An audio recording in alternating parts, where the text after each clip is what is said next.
Now let's bring you up to speed with business development. The World Bank says Nigeria's economy will slow down to 2.9% in 2023 due to oil sector weakness.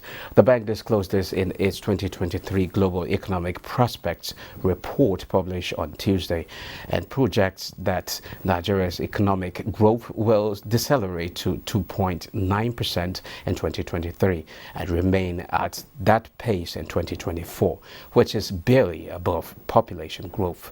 The report also noted that Nigeria's economy weakened to 3.1% in 2022, and this was due to a number of factors including lower crude oil, rise in production costs, crude oil theft, lack of payment discipline in joint ventures, and persistent underinvestment.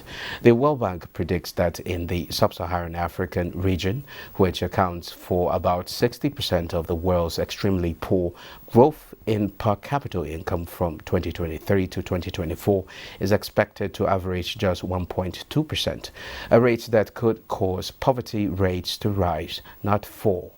The bank report also stated that the world economy will grow by just 1.7% in 2023, a sharp fall from an estimated 2.9% in 2022.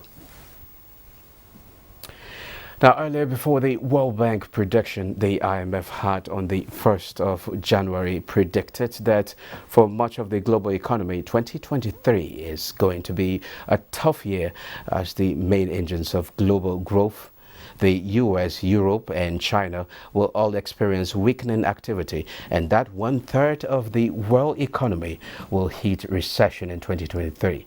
The two predictions are the focus of our discussion today on the program, and Johnson Chukwu, CEO of Cowrie Asset Management Limited, joins us from Lagos. Hello, Mr. Chukwu. Thank you for joining us. Thank you for having me, and Happy New Year. Well, same here. Well, first was IMF who said 1/3 of world economy is expected to be in recession in 2023. And now the World Bank with this focus of a slower economy focus. What do these predictions mean? Well, they actually indicate that for those of us who are among the emerging economies and third world economies, that the prospects of this year's economic outlook and that of this next year, that is 2024, are quite bleak. Basic thing are some of the factors they have highlighted that underpin their prediction are all present here. You have issues of high national debt, high interest rates, high inflation rate, high cost of funds, lack of capital flow into the economy. All these factors are all present in the country, in Nigeria. So in effect, it's for us to, for policy makers, to understand the challenges of the economy and then begin to build policies that will, to some extent, sidestep those looming risks inherent in the global economy. Okay, high interest rates. We've seen inflation as well as Russia's invasion of Ukraine continues to be a drag on the economy. How long will this continue? Well, if you look at those two reports, from IMF and the World Bank, their predictions were only limited to 2024. But it's expected that between now and 2024, the war in Ukraine would have been resolved somehow. But beyond that, a 2-year period would also allow policymakers opportunities to build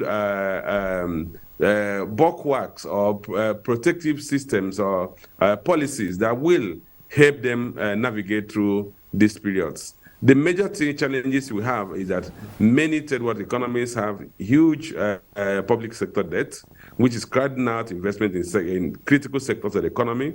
Secondly, we've seen high inflation rate have led to high interest rates in more mature economies or more advanced economies. And that has led to outflow of capital away from emerging economies. Some of these things are likely going to be resolved in the next 2 years. And that's why the predictions are limited to 2 years. So I think one could expect that by the time we get 2025, many of the challenges that the global economy is facing today would have been largely resolved. Okay, let's come back to sub-Saharan Africa. Sub-Saharan Africa is set to account for about like 60% of the world's extreme poor. What does this focus mean for the region? Well, it then means that the region could actually see a worsening of level of poverty. It's actually projected a per capita income in the region will average about 1.2% growth in 2023-2024. Well, is there a way to avert all these, tough times that we're looking ahead?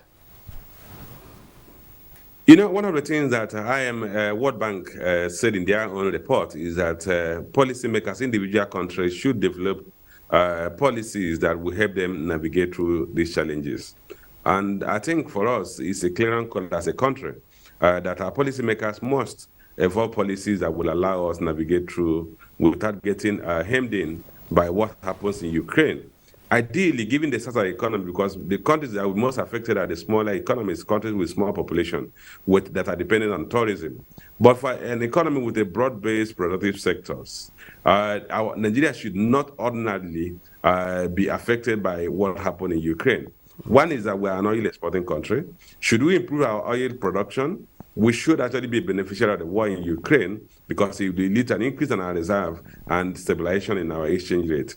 Also, that will also help us manage our public debt because if our the revenue of government should improve, then the borrowing that we have seen in the past will also moderate. A moderation in borrowing would allow government the latitude to invest in critical sectors of the economy. And that will also, then the second thing we need to focus on is improving the security around the country so that food production can improve. And then improving food production will lead to a decline in inflation. If we have a decline in inflation rate, improvement in government resources and reduction in national debt, then Nigeria should ordinarily not be part of these predictions of woes and doom. We should be able to navigate the next 2 years with a stronger economic growth rate beyond the 2.9% that has been predicted. Well, is there a quick fix to this? Well, there's never a quick fix to economic rebound, economic issues. There's always a lag effect. But the key thing is that, like say, the best time to plant a tree was 10 years ago. The next best time to plant is today. So if with these two publications, IMF and World Bank reports, the government policymakers decide to come up with the appropriate policies, then we should maybe in the next 6 months or 1 year begin to see the benefit of those policy changes. Okay. Thank you very much, Mr. Johnson Chukwu. Perhaps this conversation will continue another time, but it's good having you on the program. My pleasure, and thank you for having me. Okay.